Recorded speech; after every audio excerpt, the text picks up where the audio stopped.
1 জানুয়ারিতে সবারই মন খারাপ হবে, সেটা পরের বিষয়।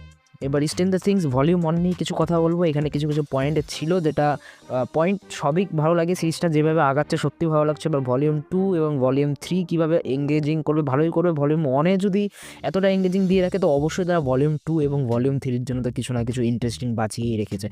কারণ অবশ্যই এরকম করা উচিত। এই সিরিজ একটা পপুলার সিরিজ, এই সিরিজের জন্য সবাই এতটা ওয়েট করে থাকে এবং এই সিরিজকে এরকম করে দেখানো সত্যিই একটা কারণ আছেই এই সিরিজটাকে এতটা ভালো ইম্পর্টেন্স দেওয়ার। আর যেটা ডাফার ব্রাদার্স খুব ভালোভাবে পোর্ট্রে করায়, প্রত্যেকটা ক্যারেক্টারের সাথে আমাদেরকে কানেক্ট করে। তো ভলিউম 1 নিয়েই কিছু কথা বলবো। তো ভলিউম 1-এর শুরু থেকে যদি আমি দেখি, এখানে ভলিউম 1-এ 3টে মেন জিনিস যে থিমের উপর আমাদেরকে নজর রাখতে হবে।